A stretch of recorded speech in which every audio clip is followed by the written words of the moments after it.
Buenas mi gente, ¿cómo están? Aquí Darkus. El día de hoy vamos a estar reaccionando a la parte 2 de Iceberg, de casos que ocurrieron en Bolivia.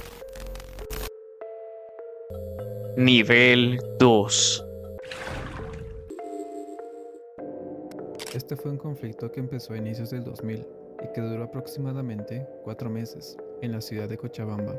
El gobierno en turno del ex dictador Hugo Banzer Suárez, junto con el alcalde de Cochabamba, Manfred Reyes Villa, harían un complot a las espaldas de la población de Cochabamba, firmando un contrato con la empresa Betcher para privatizar el suministro de agua a la ciudad de agua. Al querer cobrar hasta por el agua de la lluvia, estos actos horribles e inhumanos levantaron a la población de Cochabamba en contra del gobierno y de la empresa Aguas del Tunari, que era la que estaba administrando todo esto. En este O sea, tiempo, hasta el agua de también se lluvia. funda la Coordinadora del Agua, que era una organización conformada por varias federaciones y personas en defensa del agua, que tuvo un papel muy importante en este conflicto, que como primera acción iniciarían bloqueos, que terminarían días después, luego de que la empresa aceptara un diálogo y una revisión de las tarifas. Pero no se llegaría a nada y las movilizaciones continuarían. Esto se repetiría en varias ocasiones, hasta que finalmente, un 4 de abril, después de haberse organizado un referéndum bastante improvisado, se retomarían las movilizaciones. Ante esto el gobierno A tomaría la medidas madre. aún más represivas y declararía estado de sitio en Cochabamba, llamando a los militares y policías, quienes harían un uso excesivo de la fuerza. Eso me recuerda un poco a 2018 aquí en Nicaragua. No voy a decir más, pero los que son de aquí van a encontrarle un poquito de... O sea, no en sí al conflicto, sino tipo la reacción gubernamental. No más digo. Convirtiendo a la ciudad en un campo de batalla. Esto continuaría así por unos días, pero el 8 de abril se daría un punto de inflexión. Los policías y militares habían empezado a disparar balas, después de haberse terminado los gases y los balines por los días de intenso conflicto. Literal, güey, tiene Lo mucho que vendría parecido en después respecto a sería conflictos inevitable. políticos. Víctor A Hugo la Lazo, madre. un joven de tan solo 16 años, sería alcanzado por estas balas. Este lamentable hecho causaría que la policía se amotinara, negándose a seguir lastimando a la gente que debían proteger. Ojalá si hubiera pasado aquí. Aquí no les importó eso, eso ni eso les Entonces importó, fue güey. cuestión de tiempo que la población tomara la plaza principal. Posteriormente, el gobierno retomaría las negociaciones, cumpliendo prácticamente todas las Aquí exigencias fue en de la 2018. coordinadora del agua y dando por terminado este conflicto. Ni siquiera por los fallecimientos de personas en los conflictos. Ni por eso la policía se puso del lado del pueblo, hermano. Y no les importó. Porque ya hubo un momento en el que empezaron a usar fuego real y ya se empezó a salir de control. Al ser muchos, los oficiales pudieron haberse revelado, como en el caso de Bolivia. O sea, tuvieron tanto miedo, a pesar de que eran grandes números, no lo hicieron. Este era un reconocido empresario boliviano, dueño de una empresa de embotellamiento, accionista en el diario La Razón y presidente del Club Bolívar en ese entonces. El secuestro tuvo lugar la mañana del 11 de junio. Lonsdale se dirigía como todos los días en su vehículo BMW color guindo A a la su madre, oficina de la calle Nicolás Acosta.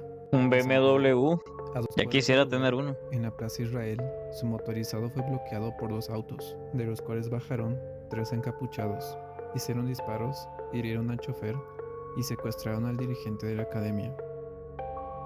Lo que en su momento pareció un crimen cometido por delincuentes comunes terminó siendo algo con un trasfondo más profundo, y es que los que estaban detrás de esto, CNPZ, Comisión Néstor Paz Zamora, un grupo bastante desorganizado.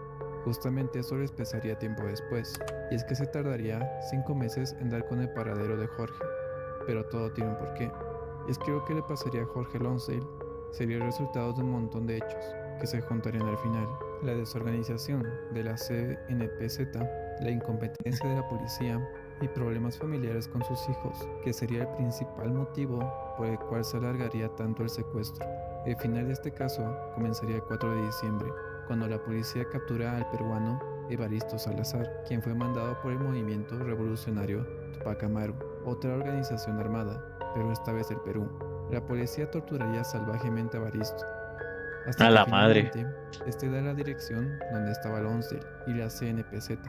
Luego la policía lo ejecutaría extrajudicialmente, es decir, vulnerando los derechos humanos, acción que repetirían, ya que en el operativo para rescatar a Lonsdale, primero le dispararían a este, causándole una herida en el pulmón, y luego ejecutarían a 3 miembros de la CNPZ, que ya estaban desarmados e indefensos, siendo esto otra vulneración a los derechos humanos. Los dos sobrevivientes son quienes Literal, güey. 15 años después podrían contar su versión de los hechos, que coincidía mejor con lo que relataron los vecinos de la zona, a diferencia del pobre testimonio que dio la policía boliviana.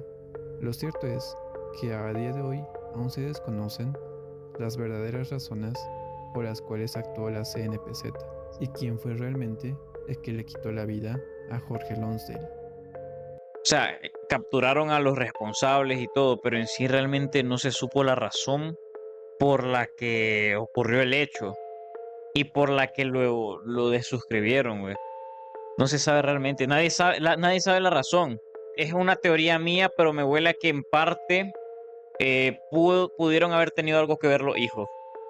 Puede ser, porque obviamente al fallecer él, sus hijos van a heredar todo, así que nomás dejo mi teoría sobre la mesa.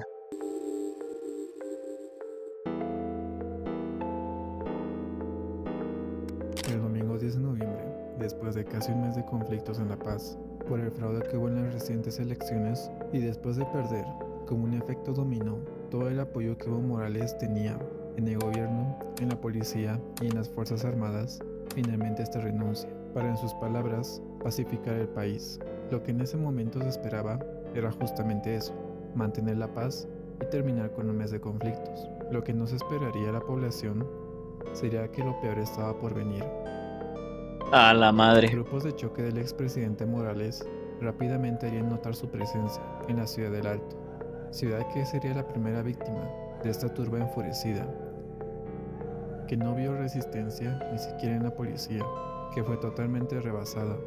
Sus autos, sus instalaciones y sus estaciones policiales fueron quemadas hasta las cenizas. Esto sería solo el preámbulo de lo que continuaría ya en horas de la noche en La Paz. Con un país sin cabeza y sin policía, esa noche reinó el caos. Las turbas vinieron desde el Alto, pasando por la Portada, tomando un hospital a su paso, y por el otro extremo, desde Chasquipampa hasta la calle 21 de Calacoto, dejaron destrozos, saqueos e incendiaron incluso casas de conocidas personalidades de la oposición. Pero tal vez lo peor de estos destrozos fue la quema de 64 buses Humacatari, uno de los símbolos de la paz. La gente ante esto no tuvo más que salir a defenderse con sus propias manos, ya no solo de los partidarios del expresidente, sino también de delincuentes. Güey, pero o sea, no entiendo cómo es que hay gente que sigue ciegamente a otros. Están mandando el país a la mierda y aún así lo siguen ciegamente. El expresidente para las personas del campo era como un dios porque le dio cosas. O sea, es un presidente que se enfoca en las personas más manipulables para hacer que se pongan de su lado, porque sabe que si no hace eso con personas que tienen limitaciones en cuanto a educación y a conocimiento en general, entonces son más manipulables porque no razonan de la misma forma que una persona que ya tiene más comprensión de lo que afecta, lo que la persona al mando hace en el país.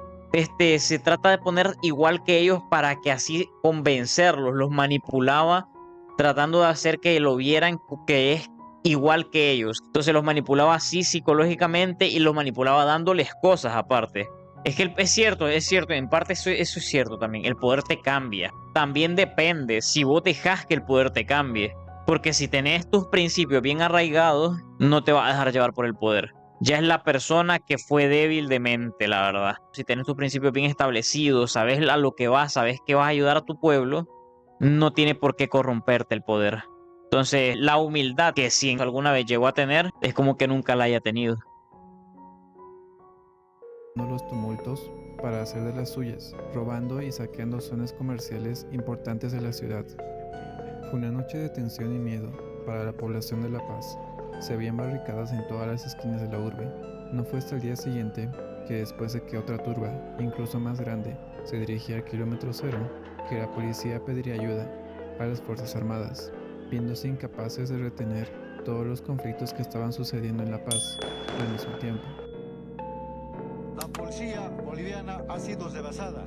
No podemos permitir muertes ni sangre que se caiga, mi general. Lamentablemente ya no es sostenible. Hemos estado ya 21 días sosteniendo esto. No es posible. Y después de la declaración del comandante general de las Fuerzas Armadas, por fin se movilizaba el ejército para dar una paz momentánea a la ciudad de La Paz. Irónico, literalmente es la ciudad de La Paz y fue donde empezó todo. Melquiades Sucso. El abuso y posterior asesinato de María Cristina, de 4 años, conmocionó a la población boliviana en 1972. Los principales acusados eran una familia conformada por el padre, Melquiades Sucso, su hija de 14 y su hijo de 17 años.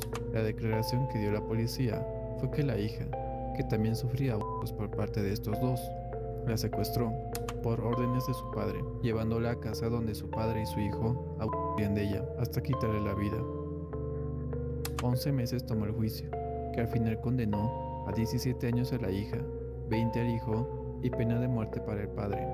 Ninguno Bien lo sabía, merecida. pero esto sería la última vez que se aplicaría esta pena en Bolivia. Pero todo esto era mentira. El ¿Ah, periodista cómo? Nicolás Fernández investigaría el hecho. Mentira. Obsesionado con esta, desde que era un niño, pues sintió la repercusión del crimen directamente, ya que vivía cerca del lugar de los hechos. Este lograría contactar con la hija y posteriormente Sí, con el güey, hijo, turbio. quienes finalmente le contarían la verdad. La hija había encontrado a María después de casi ser atropellada, y ante la conmoción, esta no se soltó de la hija.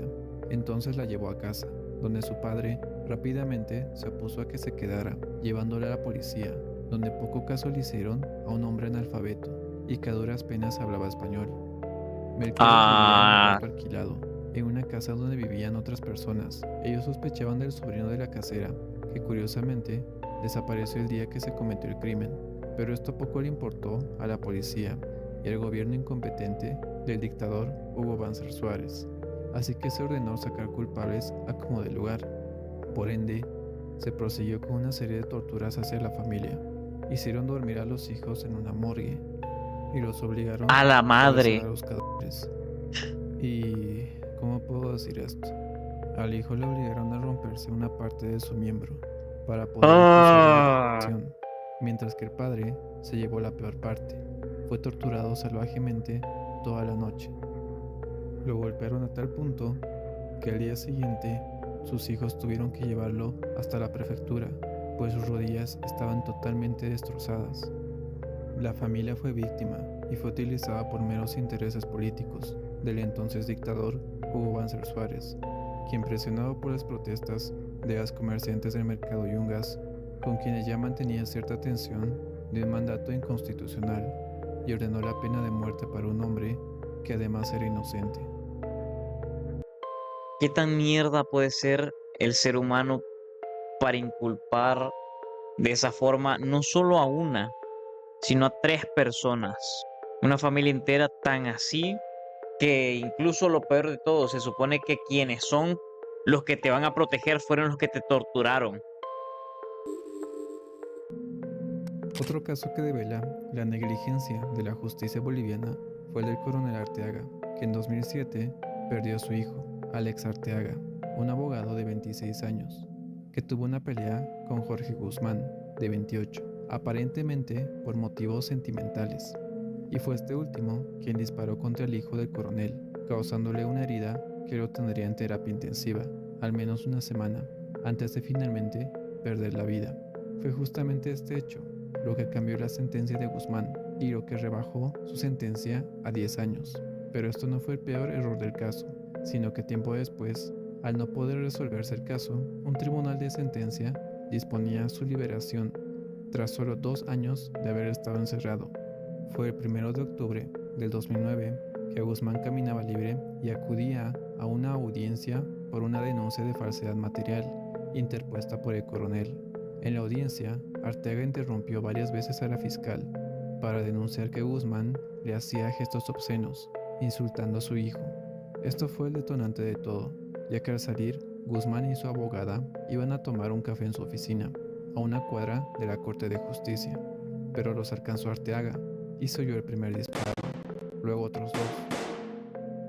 Herido, con 3 disparos en la espalda, Guzmán se dio la vuelta y suplicó por su vida, pero Arteaga prosiguió con los disparos contra las rodillas, genitales y finalmente en el corazón, contó un testigo A que la estaba madre. cerca. Lejos de ser condenado por la opinión pública, tras su acción, Jorge Arteaga fue visto como un héroe por una sociedad que dice estar harta del ineficiente funcionamiento del sistema judicial boliviano. El coronel no rescataron. Claro, su hijo lo han matado. Seamos honestos. Muy probablemente los que estamos aquí harían lo mismo que hizo ese señor. Porque la verdad, a nivel de toda Latinoamérica, el sistema judicial no sirve. Incluso quienes se supone que deben proteger a la gente inocente, más bien terminan protegiendo a los criminales. ¿Por qué? La corrupción. Los mandatarios no hacen su trabajo. Definen leyes estúpidas, como tenemos el ejemplo ahorita de México, con su impuesto contra los videojuegos, por ejemplo. Tenemos el ejemplo de acá, de mi país. No voy a decir muchas cosas respecto aquí porque no quiero que me vengan a joder a mí.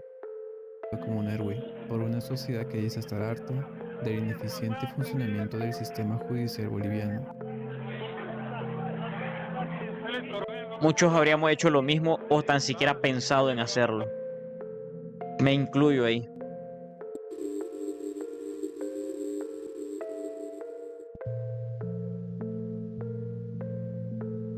Es muy común que en el extranjero piensen que La Paz es la capital de Bolivia, cosa que no es cierta.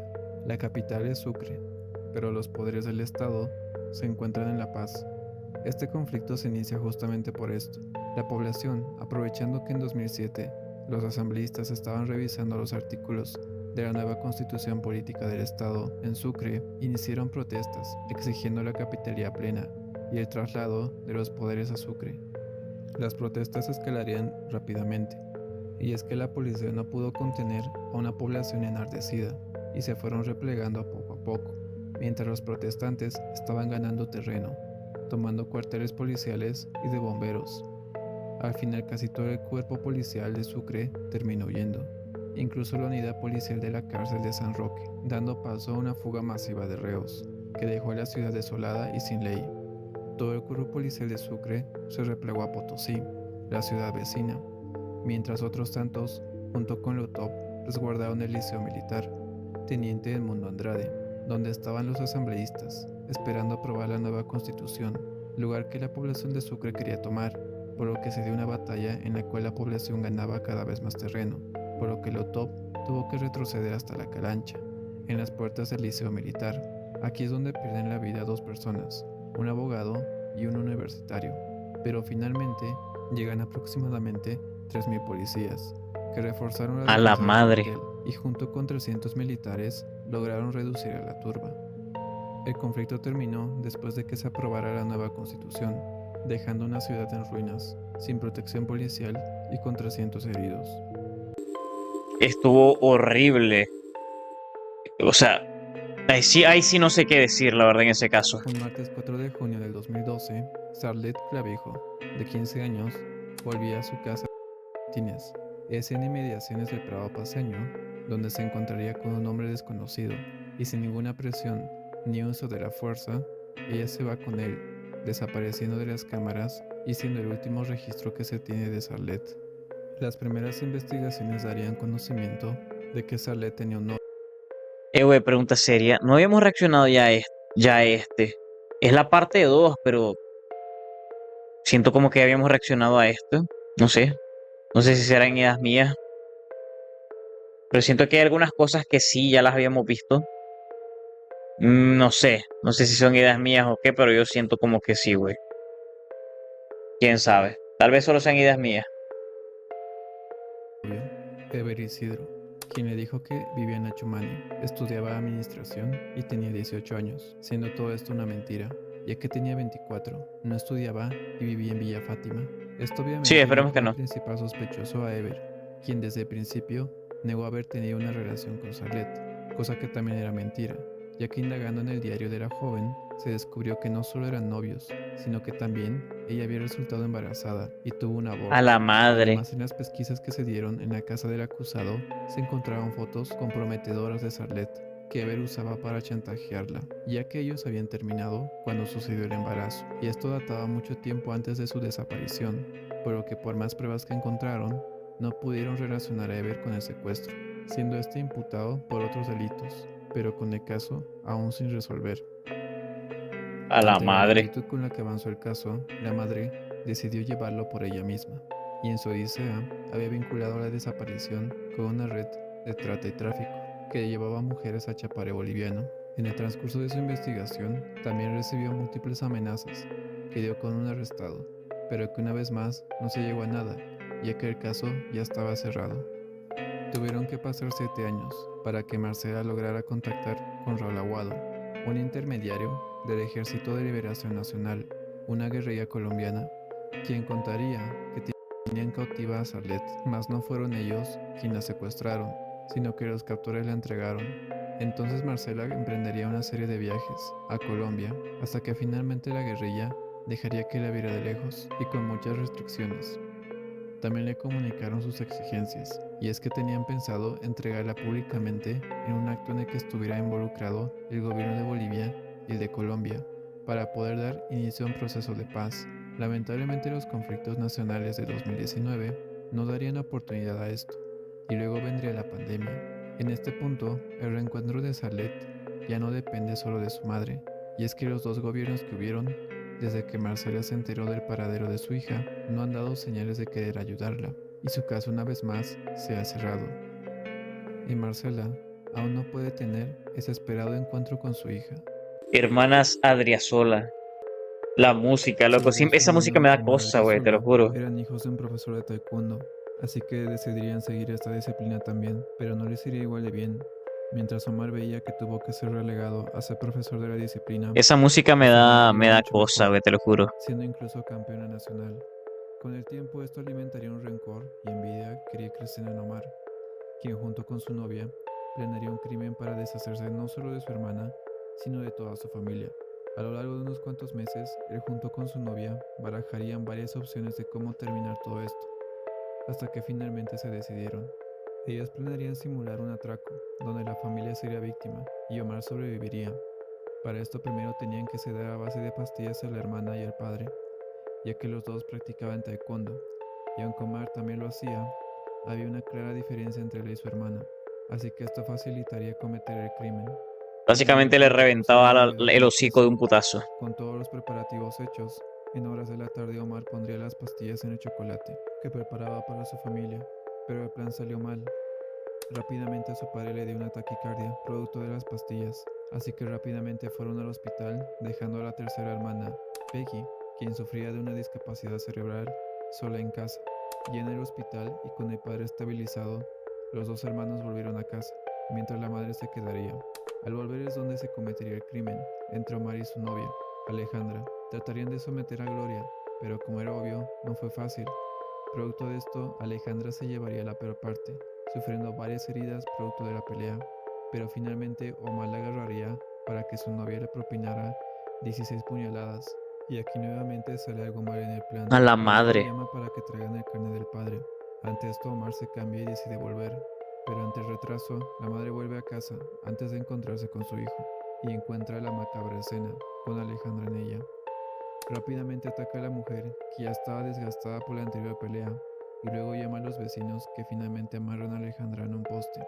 La policía llega, y luego Omar quería un show mediático desde ese día, hasta días posteriores, incluso llorando en televisión nacional, antes de que se descubriera que estaba Qué hijo implicado de en el caso. perra, loco. Qué hijo de... No, con todo respeto a su madre, pero qué maldito perro desgraciado.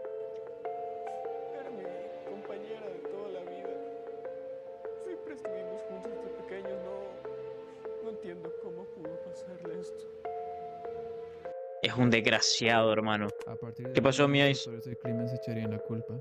Darían versiones en las que trataban de reducir su participación, pero mientras más avanzaban las investigaciones, más claro se tenía que esto era un crimen planificado.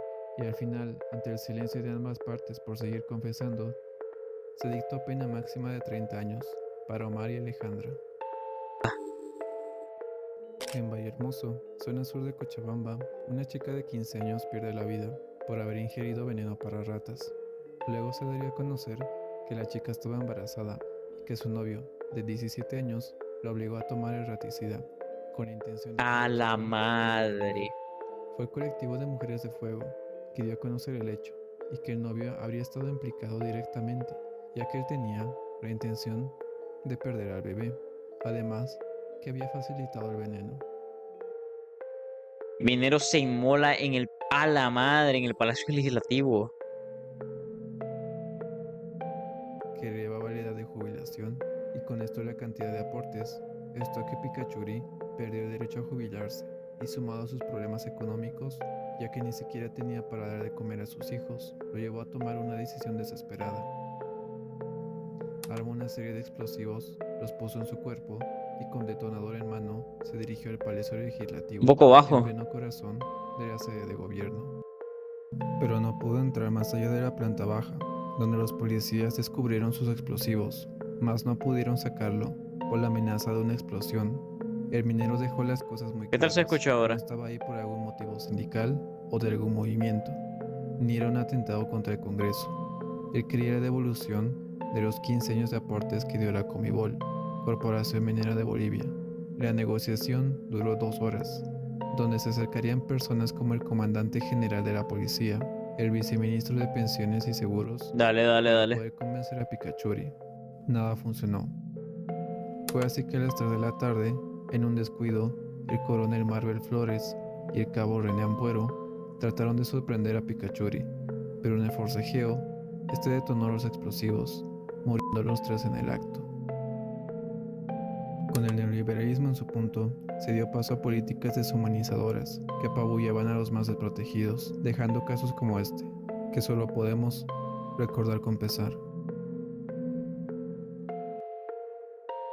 Muchas gracias por llegar hasta aquí. Si te ha gustado el video, dale like y suscríbete para poder seguir trayendo más videos como este. Sin nada más que decir, yo soy Darkus y me despido.